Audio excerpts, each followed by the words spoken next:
आत्याच्या एंगेजमेंटची shopping म्हटलं तर फक्त 1 तास लागेल असं वाटलं होतं, पण शेवटी आमचं पाकिट आणि पाय दोन्ही थकले. आज माझ्या आत्यांची साखरपुड्याची शॉपिंग करायची होती, म्हणून संध्याकाळी आम्ही सगळे निघालो. सुरुवातीला गारू आणि मम्मीला नेकलेस वगैरे घ्यायचे होते. दुकानात गेलो तर दोघींची शॉपिंगच सुरू झाली. एक आवडत नाही, दुसरं महाग, तिसरं भारी. शेवटी गारूसाठी मस्त इयरिंग घेतले. तोपर्यंत मी काय करणार, म्हणून माझ्यासाठी हिमालयाचा फेस वॉश घेतला. मग पुढचा टप्पा कपड्यांची शॉपिंग. गारूचा ड्रेस घेतला, माझे पण कपडे झाले. आता वाटलं काम संपलं, पण नाही. मला सँडल पण घ्यायच्या होत्या. मग पुन्हा एक दुकान, पुन्हा एक ट्रायल, पुन्हा एक सिलेक्शन. शेवटी सँडल पण घेतल्या. आता राहिलं फक्त मम्मीचं, आणि खरं मॅरेथॉन तिथून सुरू झाली.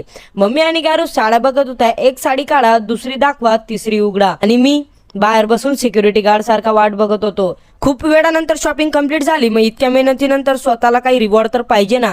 मग आम्ही थेट थंडगार लस्सी प्यायला गेलो. पूर्ण दिवसाची थकान गायब झाली. अशी झाली आमच्या आत्यांच्या साखरपुड्याची धमाल शॉपिंग म्हणा. आता आम्ही एंगेजमेंटसाठी रेडी आहोत. व्हिडिओ आवडला असेल तर लाईक करा, शेअर करा, आणि चॅनलवर नवीन असाल तर सबस्क्राईब करा, कारण असे मिनी ब्लॉग मी टाकत असतो.